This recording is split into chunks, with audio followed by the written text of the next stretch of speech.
Man has been and will always be simultaneously fascinated and terrified of the unknown. Change is the necessary ingredient for all advancement, and yet it is something that very few can accept without a fight. In the quest to understand outer space, the Greek mathematician Pythagoras was the first to propose that the world was a sphere rotating on its own axis, an idea that seemed absurd to a 6th century BC society that believed in a flat, stationary world. They outcast Pythagoras and insisted that an invisible man in a chariot with flying horses dragged the sun across the sky each day. Supported by the newly formed Roman Catholic Church, this Earth-centered universe model remained generally accepted for 15 centuries.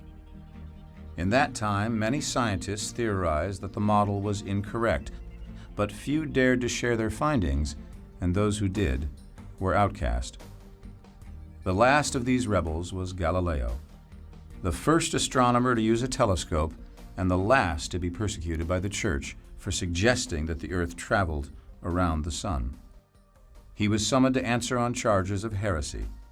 At his trial before the Church, Galileo was forced to curse, abjure, and detest his theory that the Earth moved around the sun.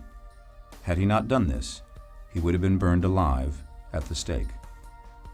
Although Galileo complied, he was ordered to spend the rest of his life under house arrest and was allowed no visitors or outside contact. Immediately after being sentenced, a stunned Galileo calmly declared, "And yet the Earth moves." 7, 6, 5, 4, 3, 2, 1, now.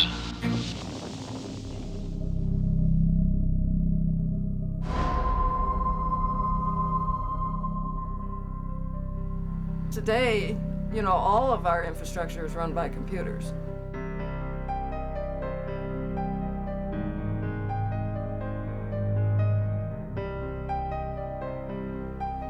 Computers are playing a central role in electricity, oil distribution, water treatment, finances, everything. If you roll back a few years in times, you didn't have computer attacks doing things like causing air traffic delays, shutting down ATM systems, shutting down 911 emergency systems. So on, that wasn't happening so much. Now we get that, that can happen. When I first started working with computer security, I think like a lot of security practitioners, I had this mental image that these guys at the CIA and the NSA and the FBI, they were like the computer systems in Mission Impossible, where they had these incredibly secure systems and they actually knew what they were doing. And within a couple of years, I realized I was teaching them. Imagine a bar graph, and government computer security is here, and corporate computer security is here, and my home network is up about there. Cyber terror is a kind of warfare on the virtual frontier.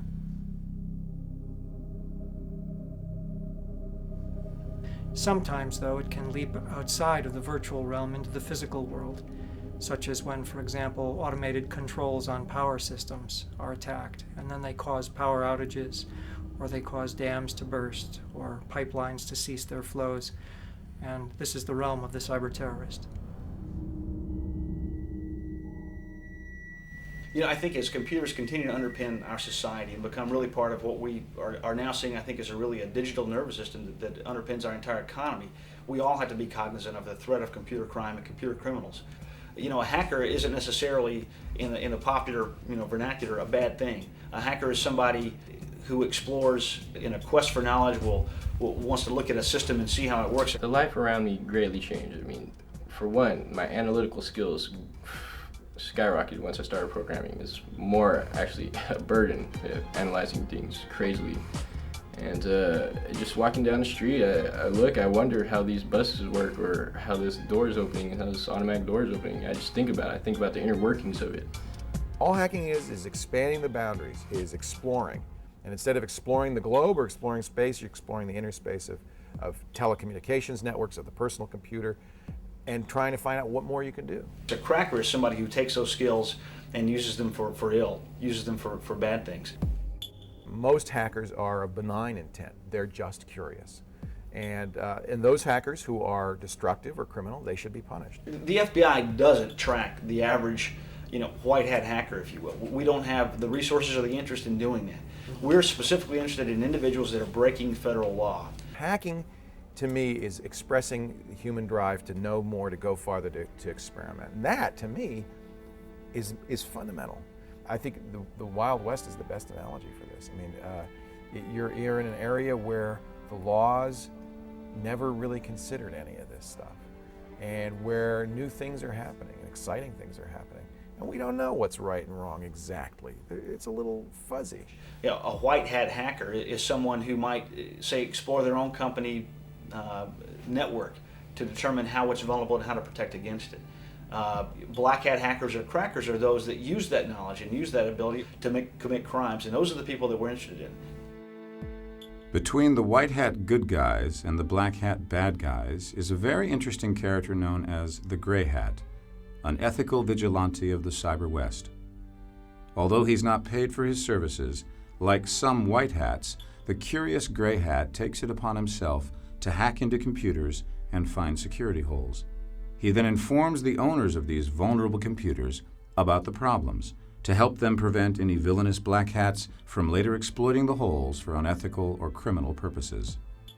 They're individualists of the first degree. That's what they are. They're the cowboys. They're out there on the edge of the Wild West, of the outlaw world, going out and trying new stuff, and seeing where the borders are, seeing where the edges lie, seeing where there be monsters. Well, what monsters are out there? And we need those people. And you got your Wyatt Earps who are going out there and trying to shut these guys down. It's very hard to make the distinction in legal and legal when you're talking hacking, because intent is very much part of our criminal justice system. It's very hard to know what somebody's intent was. I understand the government's point of view. I understand that they feel they need to send a message that crime can't be tolerated, no matter how well-intentioned it is. And I think that in some ways they're unable to look beyond that message. I don't think that they necessarily see the social impact of what they do. And I think that you can't use old models and rules and apply them to these new situations. They don't apply very well.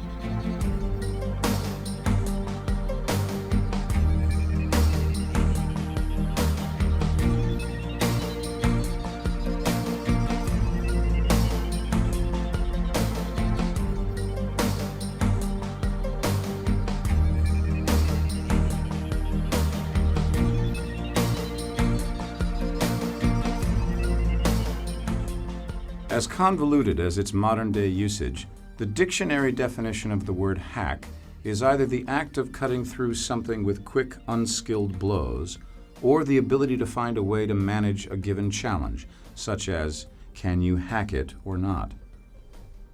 How this word transformed into what we know today as the hacker was not through the computer, but through the model train.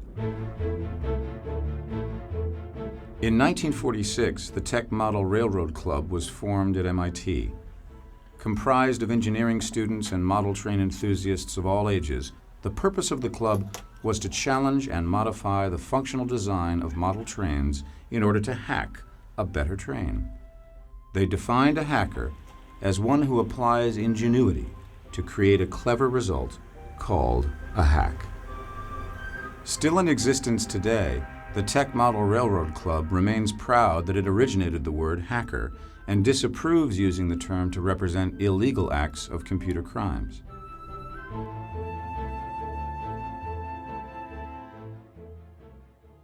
As the term hacker moved from the world of model trains to modern computers, one of its key evolutionary phases was the telephone. Now, in 1969, nobody had a computer at home. Phone phreaking was at that time hacking the phone system. There were no computers to hack, there was only the phone system. I've always been working in electronics, experimenting around with things, trying different things, finding out why things did work and why they work so well and why others don't work so well. And I did mostly through experimentation, just by trial and error. I had not actually been the discoverer of the Captain Crunch whistle. The Captain Crunch whistle was discovered by the blind kids. And it was just by chance they happened to play around with the whistle, and they experimented around with pressing different holes to get to different pitch. Like they try this one, that's not 2600, with a perfect pitch. Now that's 2600. The 2600 tone is used to activate and hang up the long distance trunk. I read a newspaper article that it was now possible from certain cities to dial overseas directly without going through an operator. I said, gee, how is that possible?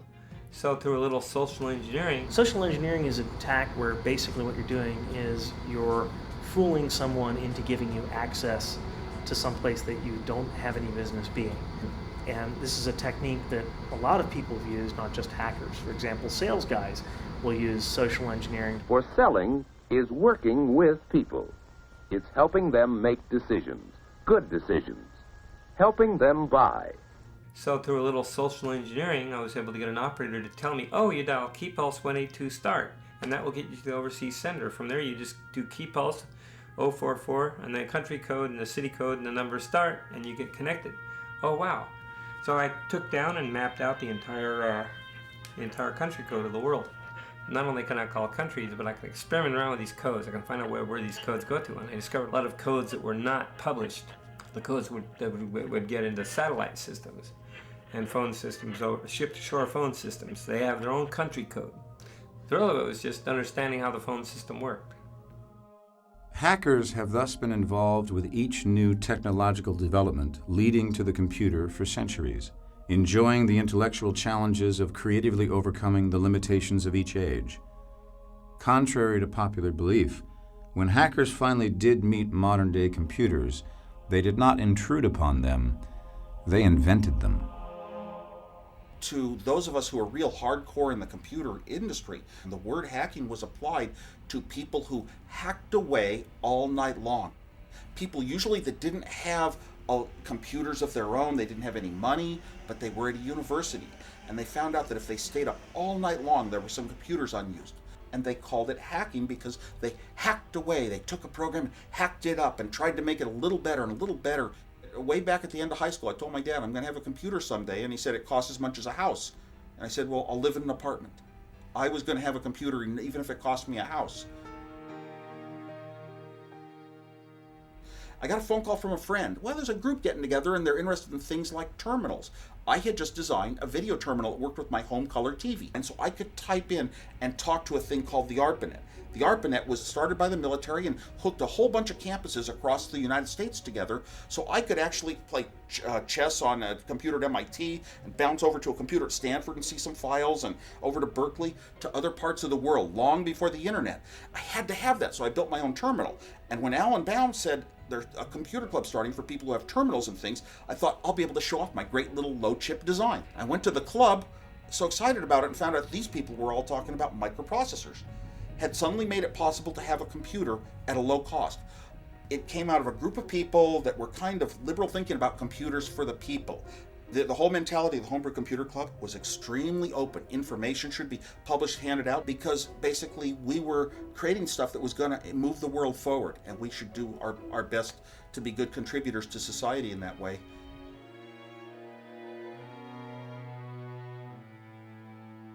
And that's really where that word hacker originated. For a long time, technology, computer technology, digital technology was the realm of the hacker alone. People who were really into it, that was theirs. Big business laughed at. IBM said there'll never be a market for more than 20 computers in the world. There's no market for that. So personal computing was really created by hackers for hackers, and that's what, we played with this stuff. Then business, industry, government started to say, oh, wait a minute. Oh, there's some money to be made here, and they started to take it over, first by commercializing the internet. Over the last decade, commercialization of the internet has exploded into a multi-billion-dollar industry, prompting governments to argue that they must control the internet to ensure the economy's safety. An international organization named ICANN was thus created by the United States government in 1998. Based in Marina del Rey, California, ICANN controls the 13 computers which manage the domain names of the world. Whomever controls these 13 computers controls the World Wide Web. The rest of the world opposed this United States-dominated control of ICANN, and so it was agreed that the UN would create an international body in 2006 to run ICANN and ensure equal internet availability to all countries.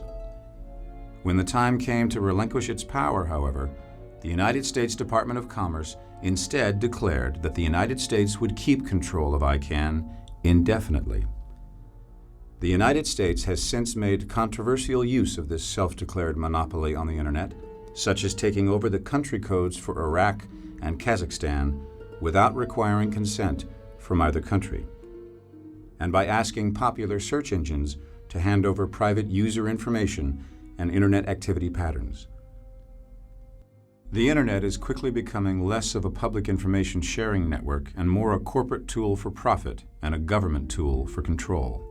I think hacking skills are going to become critical to liberty in this country, because as government and industry starts to realize they can use technology to shut people down, to reduce our liberties, the only freedom fighters out there will be hackers. The next war is not going to be fought with bullets and guns and bombs. It's going to be fought with code. It's going to be fought with technology, with computers. That's how the war is going to be fought. And if you want to preserve liberties in this country, I don't think it has anything to do with the Second Amendment, the right to bear arms. It's the right to bear computers. And over time, the term hacking sort of nowadays has a meaning of I'm hacking my way in, I'm chopping my way into somebody else's computer. And the newspapers and the media have tried to make hacking to be a word that means, oh my gosh, it's something bad, it's a threat, it's one of these invisible threats that you don't know about. There's a lot of just built in like a kind of church. Here's the dogma, and that's what we have in our society today, even in just government and people. Hackers are bad. It's just one of those church realms, it's like hackers are Satan.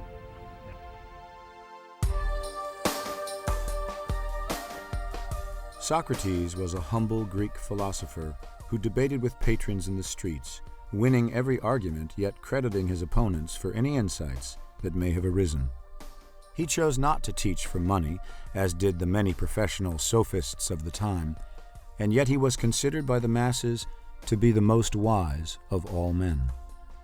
The Athenian powers, however, paranoid over Athens' inevitable defeat by the attacking Spartans, concluded that intellectuals like Socrates were weakening Athenian society by undermining its traditional views and values. Socrates was arrested on charges of refusing to recognize the official gods of the state, introducing new gods, and corrupting the young. At his trial, Socrates insisted that he did not know enough to teach anybody anything, claiming, "I am very conscious that I am not wise at all."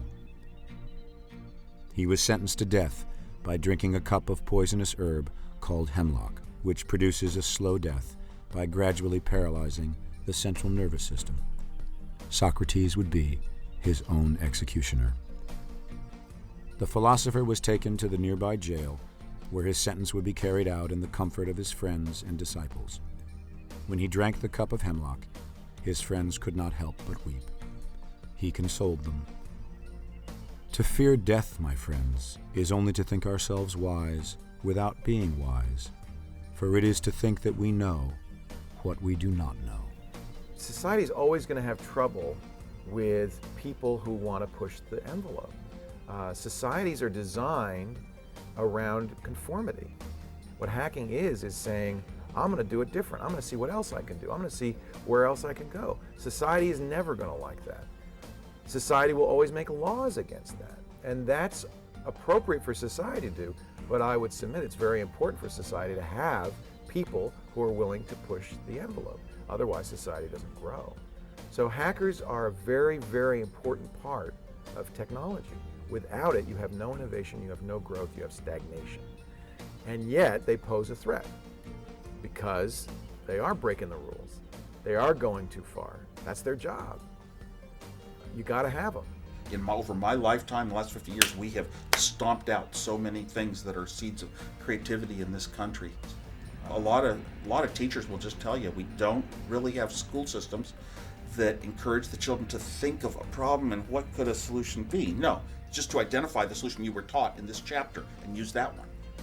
So we don't teach thinking as much as we teach, rigorous rote. And intelligence is not defined as somebody having a brain that can think and consider all the possibilities and come up with the best solution. Oh, no. Intelligence is saying the exact same things as everyone else. You read the same newspaper articles, you watch the same news shows, you read the same books, and now you can say exactly the same things about how the world works, so you all know you're a group. It's almost like a religion, and we're all the same, and we're intelligent because I say it and you say it, and you're intelligent, so I'm intelligent. And we never really have a real good way of measuring, are you really thinking and putting it together and coming up with your own solutions? No, we don't define that as intelligent. We often define it as dumb.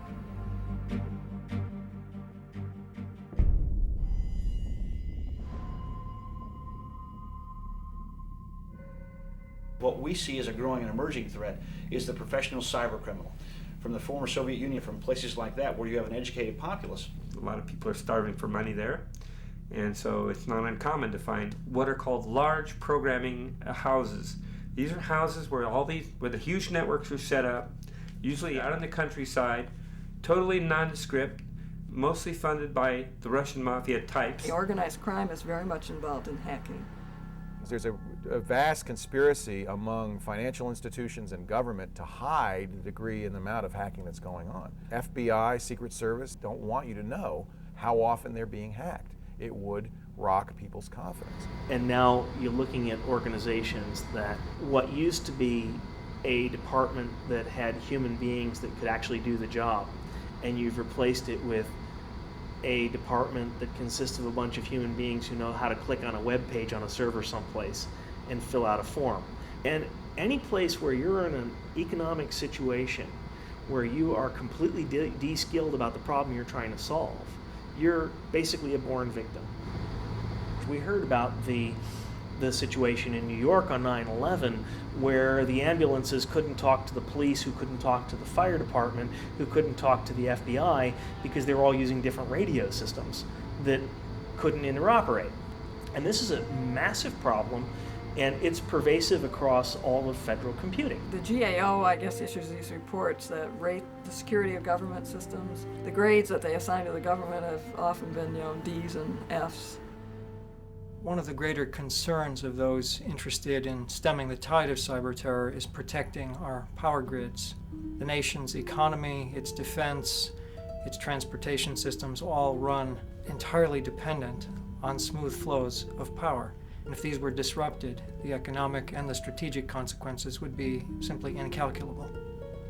Power for the American systems operate on something called SCADA, System Control and Data Acquisition, which means the controls are entirely automated. In the case of a dam, for example, how much water to let through and how much to hold back. And if these controls are played with in some unfortunate fashion, they could well result in a buildup of too much pressure at a particular area, or could simply by opening up all the sluices create flooding downstream from a dam.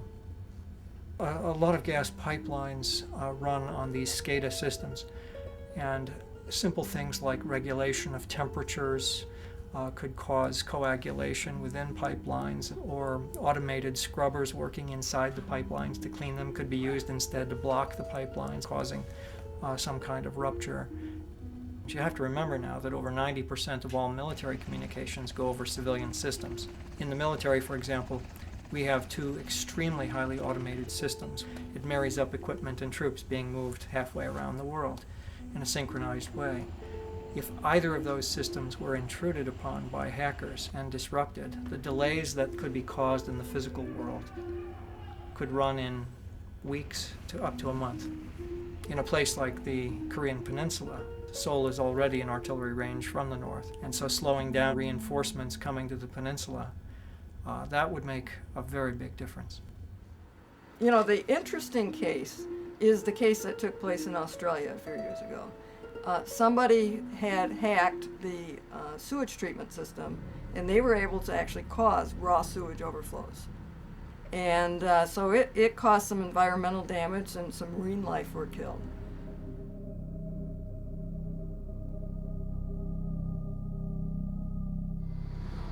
wireless networking is almost the poster child from a computer security standpoint of a technology that's extremely cool, that has suddenly become extremely pervasive, and as a result has been a security problem.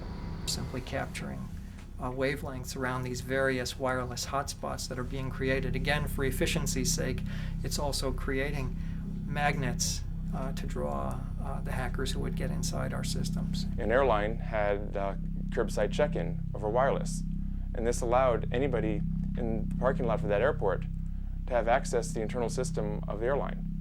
With wireless access points, if someone can pull up in front of your house with a computer, they can do pretty much anything they want anonymously on the internet. If they're a terrorist, they could be untraceable.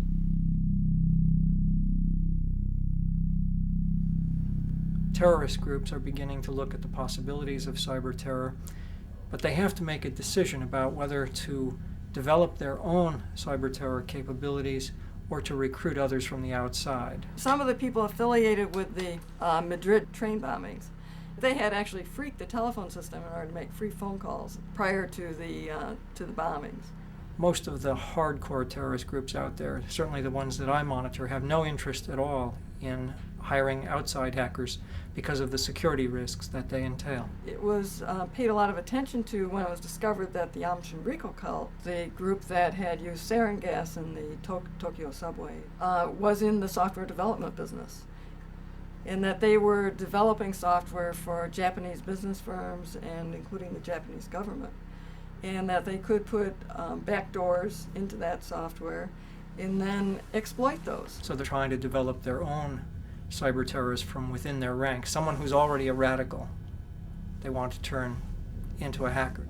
There are about 5 or 6 different cyber wars going on around the world today.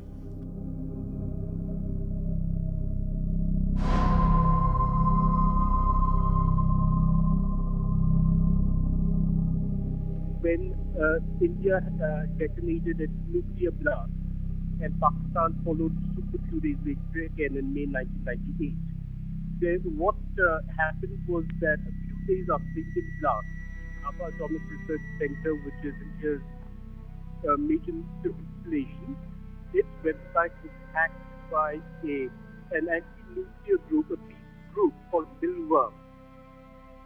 The first Pakistan group was called Pakistan Hackers Club. The second group, which is probably the best, is one called Force Pakistan. They broke into some of the networks of the army. They gave a warning to the Indira Gandhi Nuclear Research Center at Kalpakam, where Force Pakistan had told them on Monday we will crack you on Thursday afternoon. And despite having 4 or 3 days notice, Force Pakistan did managed to crack them precisely on Thursday afternoon. There's a cyber jihad going on along with the Intifada in Palestine against the Israelis, with a great deal of attacks upon information infrastructures. The other example of cyber war is coming out of Chechnya. This is one of those cases that we have to be extremely mindful of because there's a lot of information moving from the Chechens to Al-Qaeda and its other affiliates. I think something else that we need to be concerned about is the possibility of terrorists creating an incident like a power outage that's going to put people out on the streets on foot and then marry that attack up with a biological assault of some sort, some kind of, in the military we would call this combined arms approach. So a physical attack that would come along with the virtual attack. If you, as a hacker, brought down emergency services in an area and then destroyed a nuclear power plant, the effect of destroying the nuclear power plant would be far greater than if 911 were working, than if emergency services were working. Now, the thing about China is that it is not done so much by students and teenagers. In China, it is the PLA, People's Liberation Army, which is actually preparing for a very advanced program in information warfare. Here, it's very organized initiative at the state level, at the army level.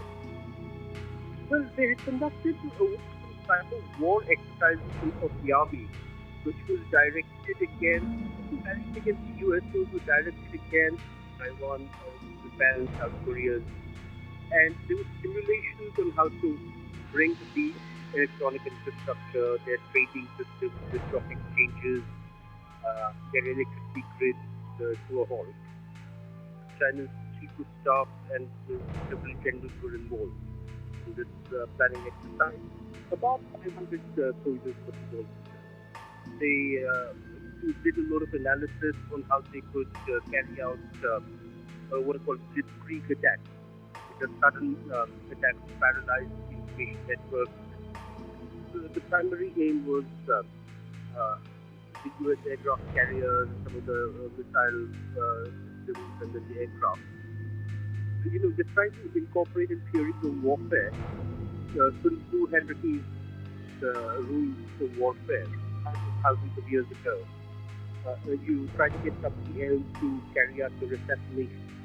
The idea is make you believe that it came from within, that they'll use cracker groups in various other countries, such as students, to act as a front to the PLA. People who are attacked will think that it has come out of a university, whereas it really has come out of China's People's Liberation Army.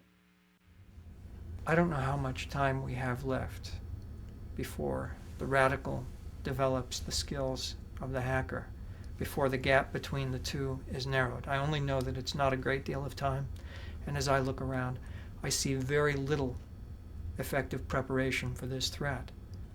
I think those in the hacker community realize that I have a respect for their skills, for what they do, and therefore for their ability to help us in the current conflict that we're in. And they realize that global terror networks rely inordinately on the web and the net to coordinate their operations. So they're in a unique position to help us in the war on terror, and we should be cultivating them.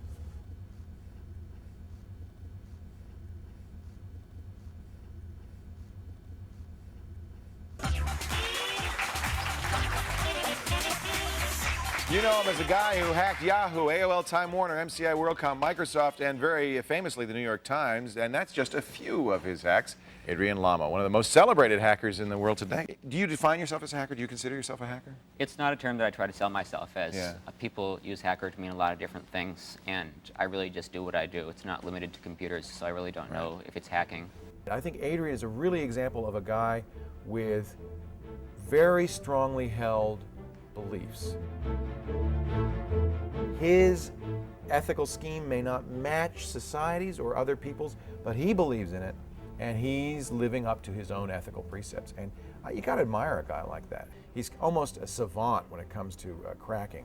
Any company that you hear is a common brand name pretty much had a router with WorldCom, had network connectivity with WorldCom, was managed by WorldCom. They were considered to be highly secure. They managed traffic for individual bank branches, potentially even for ATM devices. WorldCom used their employee social security numbers as identifiers, sort of pretty much as employee numbers. The passwords also weren't hard. Some of them had random alphanumeric passwords, but some of the companies that you do business with every day had passwords that were simple dictionary words, names of animals. Here you have companies that on one hand have paid millions of dollars for this network infrastructure, and they can't even be bothered to think of a good password. By combining these dial-up numbers and the logins, anyone at all with this information could have connected to each and every router that handled the data for Bank of America, Ford, Chrysler, NASA. There were very detailed routing paths, like I could see how the Goddard Space Center talked to NASA headquarters. Really, in just the course of a few hours, anybody could have gone through and turned them all off. Network connectivity for a huge chunk of corporate America and for the government would have just gone away. Anybody thinking about it should be scared by the possibility of just how vulnerable it was to anybody that could have used that information. You didn't need to be a programmer. You didn't have to be a technical wizard. You could have done it from a payphone. Nobody would have ever known who was responsible for it. And he would find the flaws and notify the companies they had the flaws in line with. A lot of other hackers, they have this journal 2600, they all promote, we've got to be ethical hackers. You're going to be on our bad side if you go out and abuse this the wrong way, which means being destructive, or if you're going to use it for your own personal gain to make profits and all that. There are these guys and they call themselves helpful hackers. I mean, the truth is that the media wants to portray these guys as helpful hackers because that makes them more interesting. because the media doesn't have a very good story if they go and say, well, there's this borderline sociopath, Adrian Lamo, who breaks into these corporations in order to professionally humiliate the people who are responsible for managing the networks, and then for some reason he expects us to thank him for that. Do you consider yourself on a mission to get these companies to realize that they have poor security practices? I don't consider it my responsibility to reform security in the world as we know it. I think, if anything, I'm on a mission to be in the right place at the right time. Most hackers, when they're trying to hack into something, they'll have all kinds of programs that they run. There's things that are called exploits.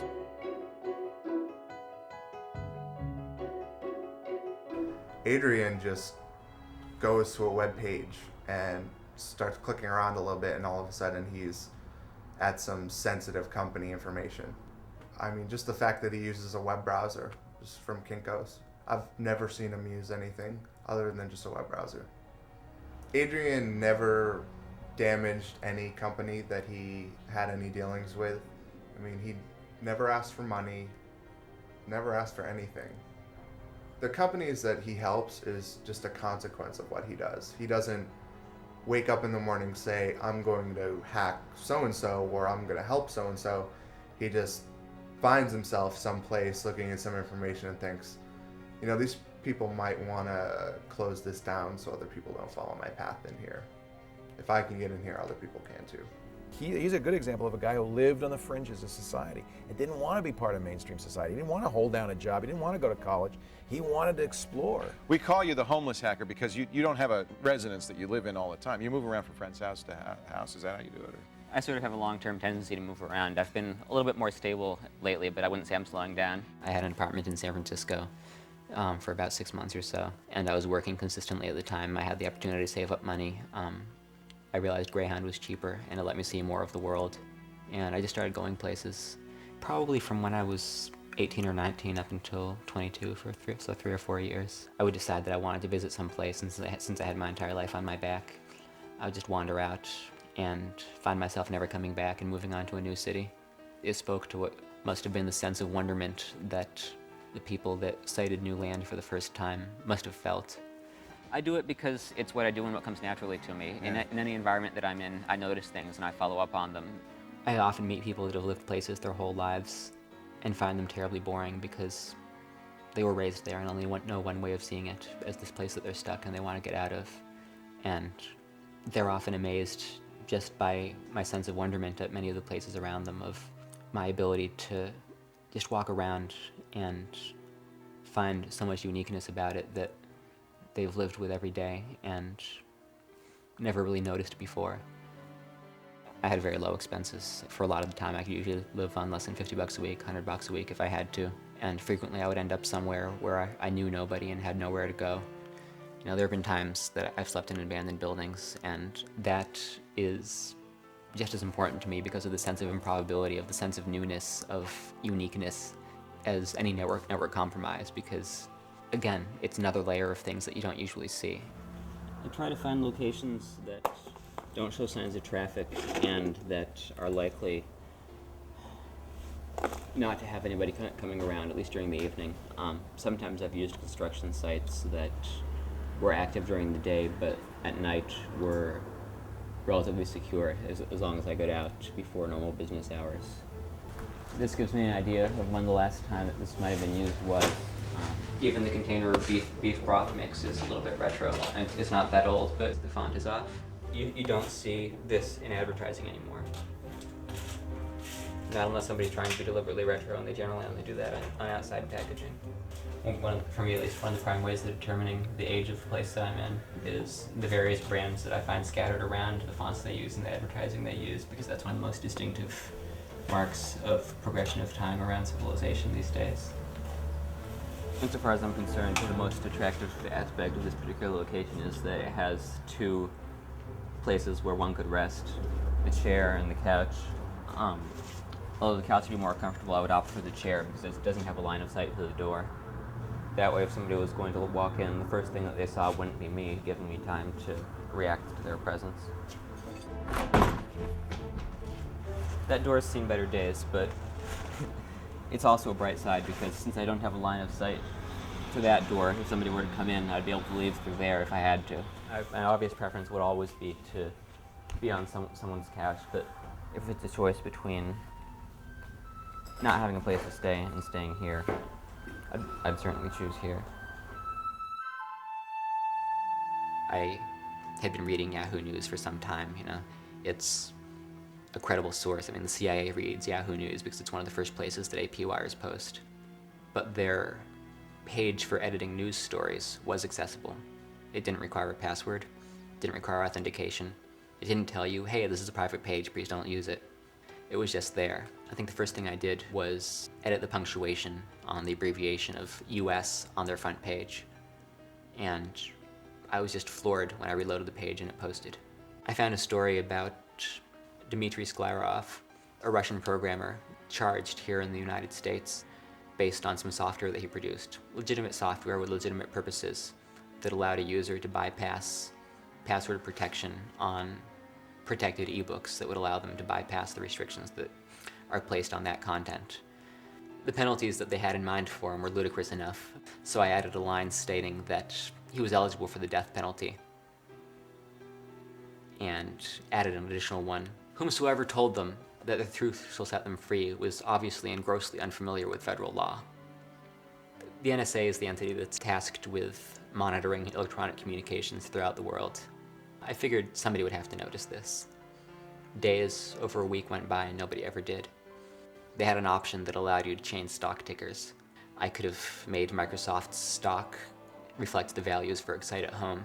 Journalism is a great venue for truth, but it's dangerous when people accept it so blindly.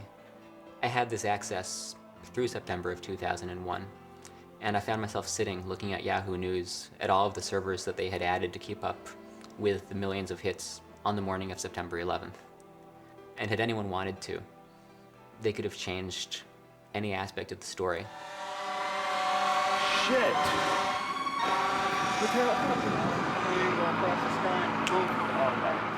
After September 11th, I had a change of heart. You know, it's all about money and all that, but I started looking at things a lot differently, a lot of things differently, and our security being one of them. And I knew that I had a certain skill that I could apply to help secure the government's critical infrastructure. And it's a general understanding within the underground hacker community that emails and any type of communication to government officials or military most of the time don't listen to our warnings.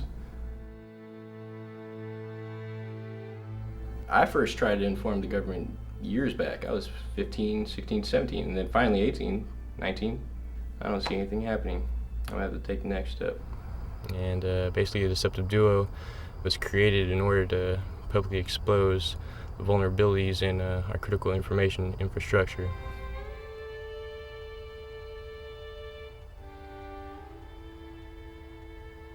And by doing that, we forced them to secure their systems or make our country more secure, electronically speaking.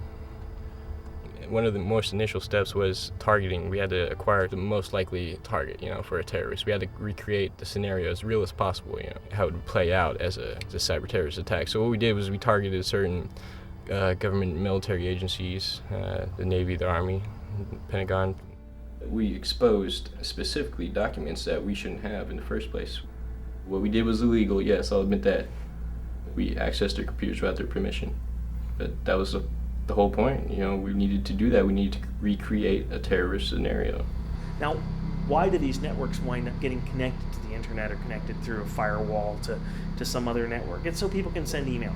You go to the systems administrators and you say, which systems can you never afford to have go down? And they'll say, the mainframe. Okay, so the mainframe must be segregated. And then everybody goes, well, they all need to get to the mainframe from their desktops. Okay, then you're saying that the security perimeter around that mainframe has to encompass these desktops, right? Yeah, sure, okay. Well, then those desktops should not be connected to the internet. Well, how people read their email? Well, the simple answer there is you have to make an intelligent and rational decision. Is it more important that people be able to read their email, or is it more important that that system be inviolable and tamper-proof? And if the answer is that that system really has to be kept safe, it's the control system for a nuclear reactor, it's the stock exchange, it's whatever, the answer is build 2 networks. We would hack into some agencies and they'd know about it, obviously, because we defaced their homepage. They would fix their homepage, they'd put their original content back up, and yet the hole was still open. The vulnerability is still there. They failed to patch it because we performed follow-up tests to ensure efficiency. We got tons of emails from supporters saying that, you know, they believed in what we were doing. We weren't looking to be called patriots. We weren't looking to be recognized as something like that. You know, we just wanted to do what we did. Yes, people would call us patriots, but, you know, refer to us as just hackers. That's it. You know, just people. Having worked for nonprofits as long as I did, I saw a lot of people that went in really energized about what they did, excited, feeling like they were doing something that they were good at, they could make a difference, and came out a couple of years later burnt out from having to take something that they loved and have it be their day job day after day, no longer being something that they enjoyed but instead had to go to work and do. Really no compensation would be worth that for me. In 1962, Desmond Morris published his book, The Biology of Art, which details his experiments teaching chimpanzees to paint. The chimps enjoyed painting immensely and eagerly created works of energetic colors and strokes. One phase of Morris's experiment involved rewarding the chimps for producing their paintings. Whenever a chimp painted, he received a peanut. Surprisingly, though, very soon the quality of the paintings began to degenerate until the chimps produced the bare minimum that would satisfy the experimenter. Any joy found in the act of painting was lost as the chimps uncaringly slapped paint on their canvases and ran to collect their peanuts. You're just doing it because you like it. Were you always like this? I mean, as a kid, did you do this kind of thing? As a kid, in like the 5th grade, I would sift through teachers' garbage cans to see when the fire drills were coming up and when pop quizzes were, that sort of thing. It gave me a sense of the system that I inhabited while I was going to school as it operated around me in ways that I would otherwise never see. Normally, I would just see the effects of these things. Oh, the fire alarm is ringing, but here I know there's planning for this. They have meetings. It happens on so-and-so dates for a reason. The fire department is warned. And it does me no good to know this, but it's still fascinating. Dumpster diving is the art and science of sifting through other people's trash.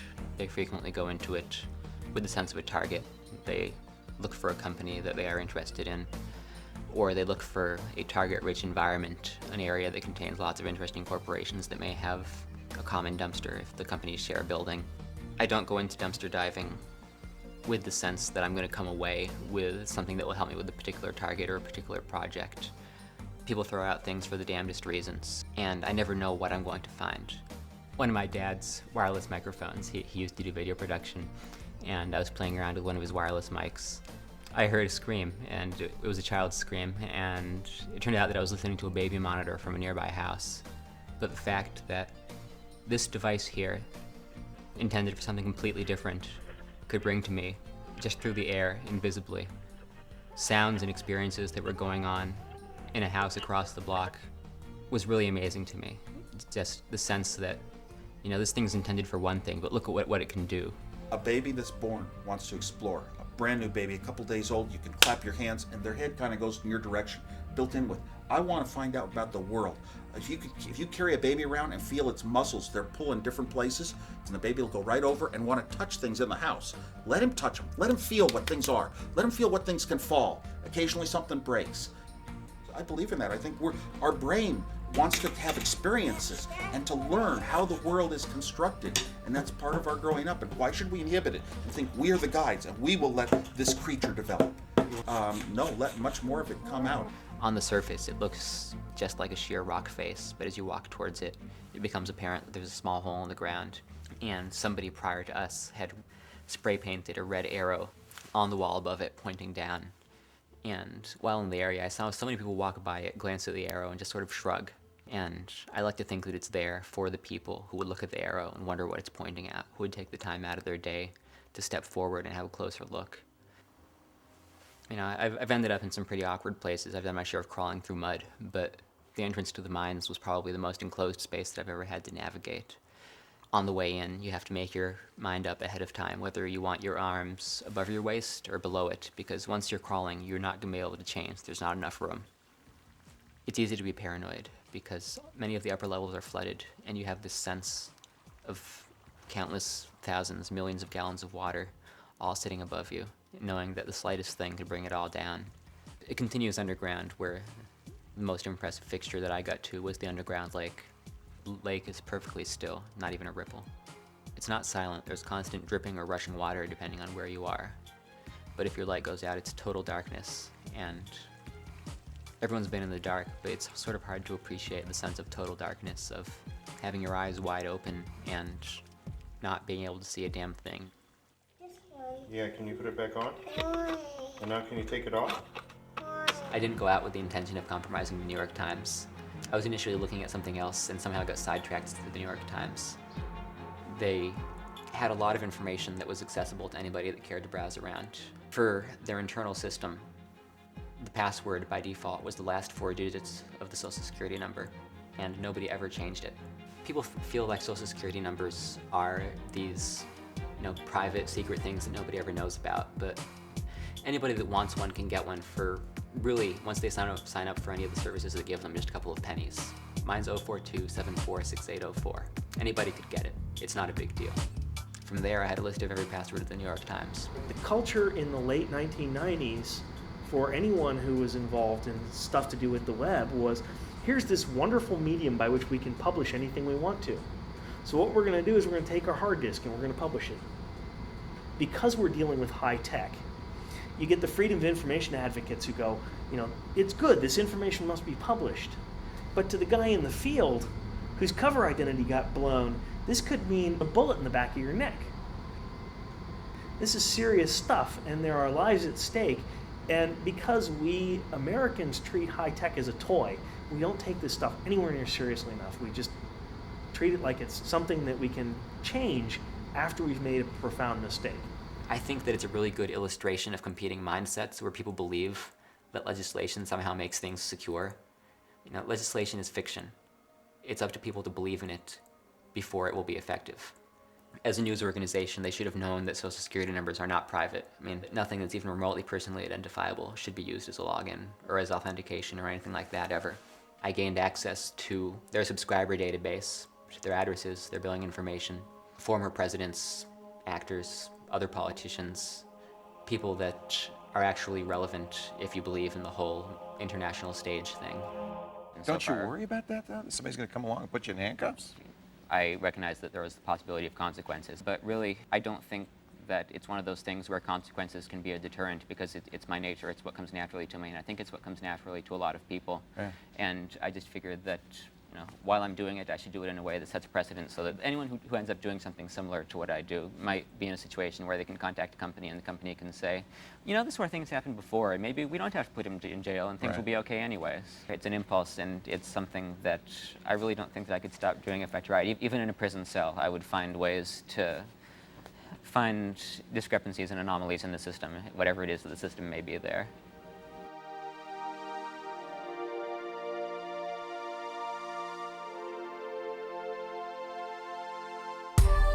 Richard Feynman, winner of the Nobel Prize in Physics, was renowned for his adventurous antics in the world of science. In 1942, Feynman was invited to be a part of Oppenheimer's Manhattan Project at Los Alamos. There, he helped develop the first atomic bomb.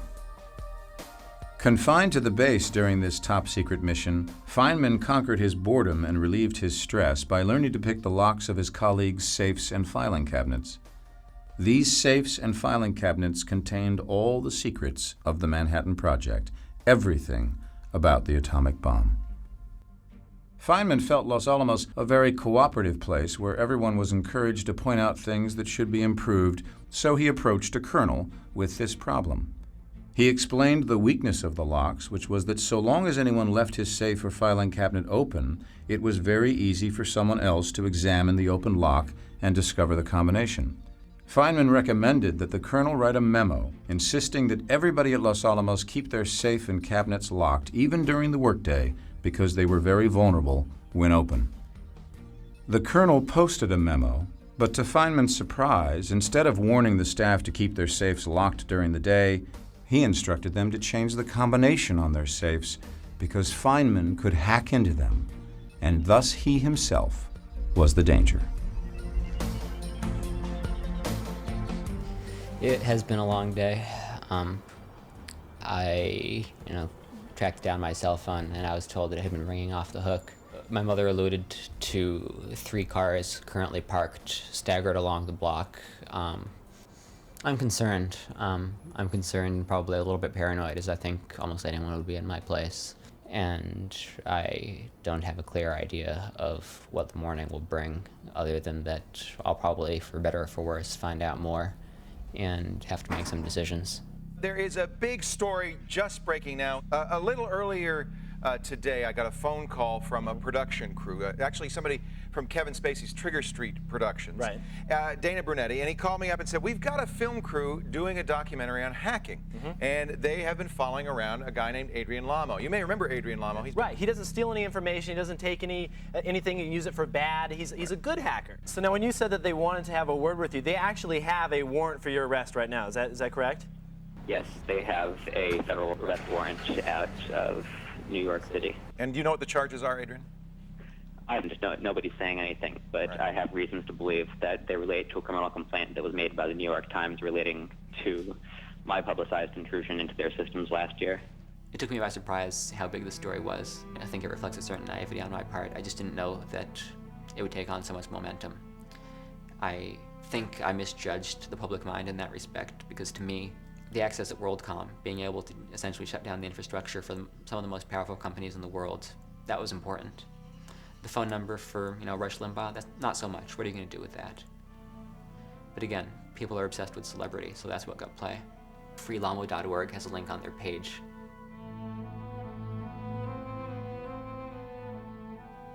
It requires absolutely no criminal intent on the part of the person doing it. It requires no conscious effort to intrude. It requires no technical skill. You're going to a website. And as much as anybody might want to argue that because the website contained confidential information that it in itself was confidential, that's just silly. The fact remains that it was a public website. From a practical standpoint, you cannot put a database on the net where anybody can access it with no protections, no indication that it's confidential, and expect that nobody is going to access it. Well, the consequences of Lamo's arrest was very simple.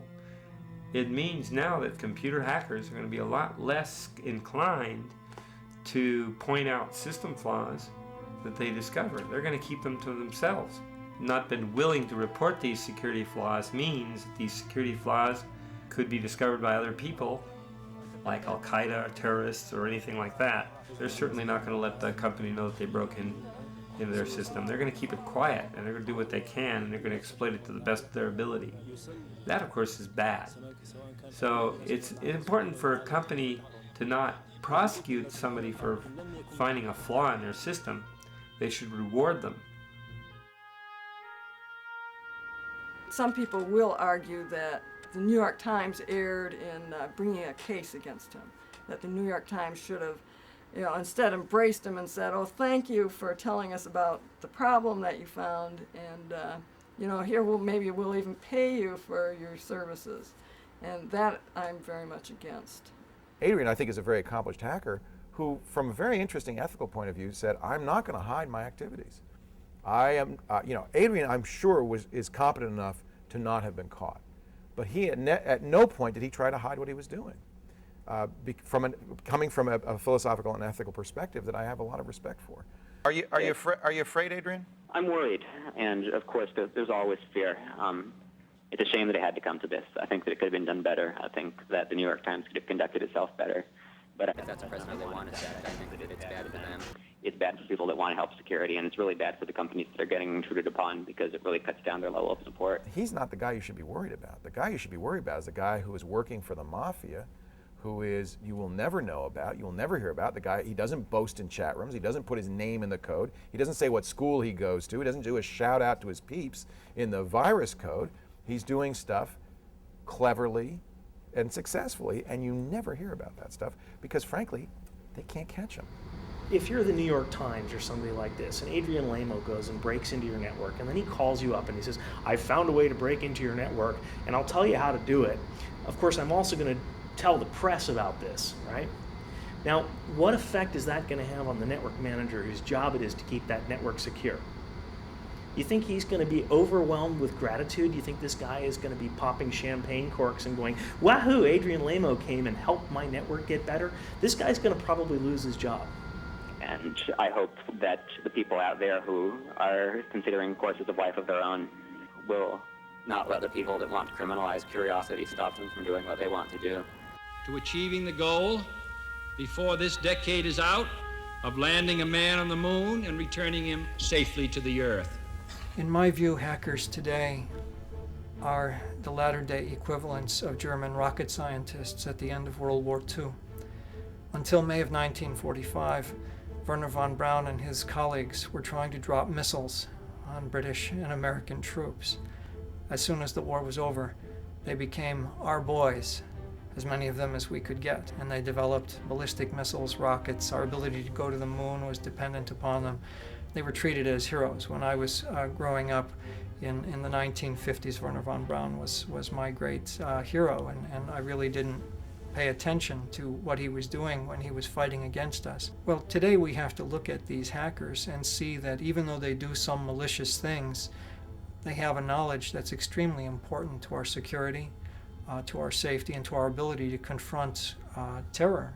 I think government's real challenge right now is to bring them on the inside to help train our own information specialists to work to track terrorist organizations.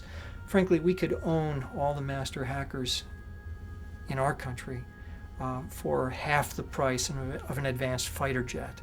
So we're not talking about much cost. We need to recruit these people. We need to use them.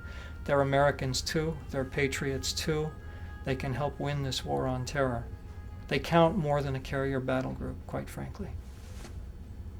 Unfortunately, we have a much different relationship between government and hackers today than we had between government and those German rocket scientists nearly 60 years ago. We have, in fact, a poisoned relationship in which a hacker can do more hard time than an armed felon. He would do stuff like he'd call the telephone line crew support number and say, hey, I'm so-and-so, and I'm up here on a pole in Tulsa, Oklahoma, and I'm trying to test a circuit. Could you reroute this, or could you make this particular change?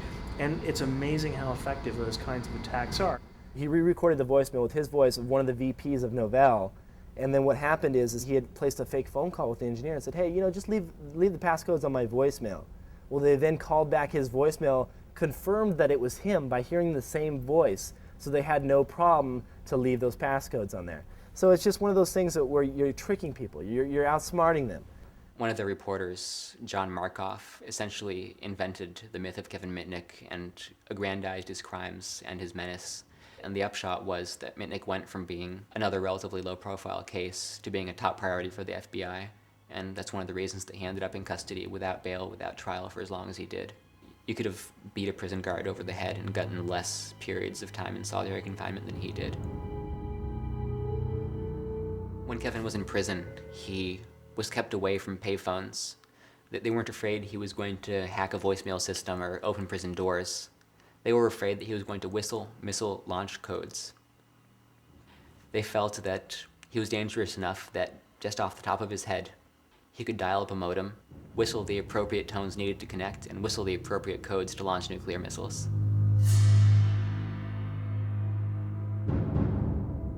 In many ways, his civil rights were violated by a court system and a legal system that just didn't know what to do with him. They were terrified of him.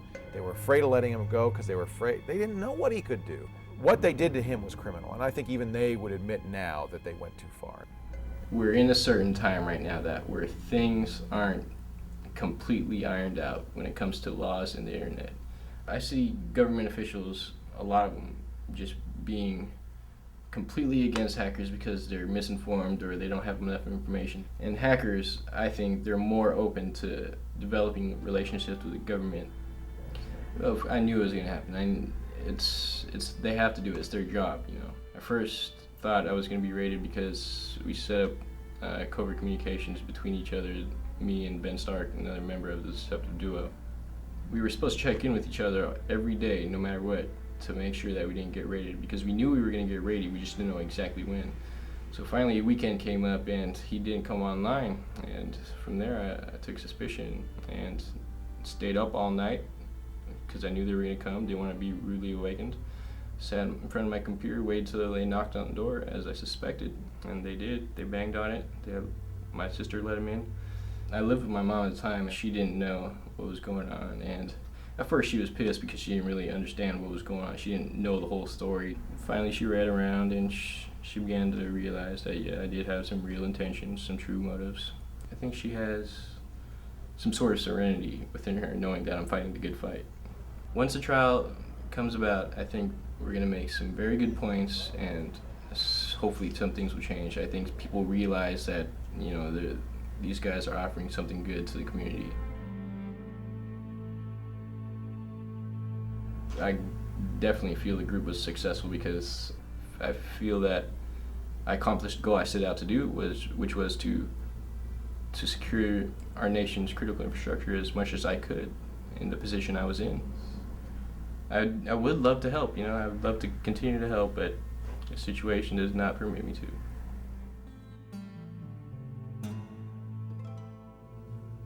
I was sitting in the rec room, and then the news came out on the TV about me being arrested and showing up in Lompoc, and everybody looked around and saw me there. So everybody knew that I was who I was, and that was where I'd been approached by some underground mafia type who really wanted me to show them how to detect whether a phone's being tapped.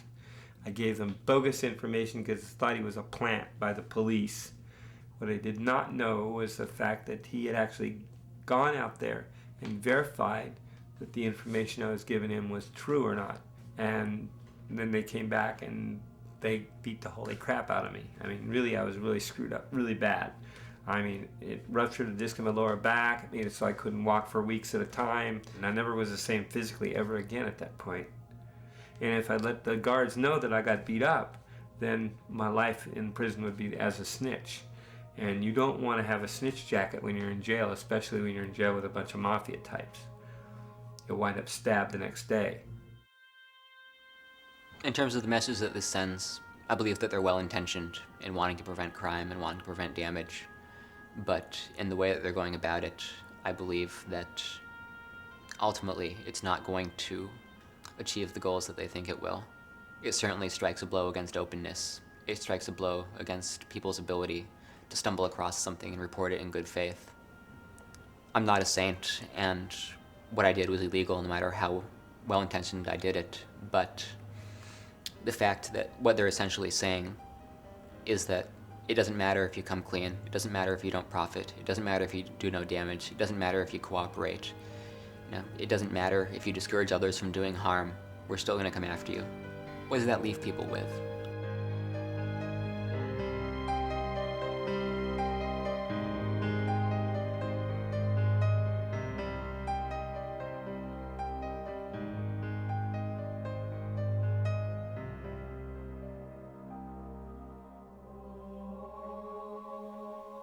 If they're going to come after me no matter what, then why exercise restraint? Why exercise good faith? Why be honest? But I hoped and believed that I could do it in a way that would set a precedent that would allow people to come forward in good faith, to try and do the right thing, to let them believe that maybe motives did matter, that it wasn't all black and white. I think this is symptomatic of something that we see in our government today. In many ways, they're eliminating shades of gray. They want to polarize people. It's important to our national agenda today to see good guys and bad guys, because as soon as we start to believe that maybe it's not all black and white, that somebody can do wrong for a good reason, that not every action of law is inherently infallible, it strikes a very dangerous precedent for the government the way it wants to operate today. On the other hand, I believe this is positive, because it places a certain amount of stress on the system we inhabit. It makes it much more difficult for people to remain neutral. It forces them to polarize. And when that happens, systems tend to evolve.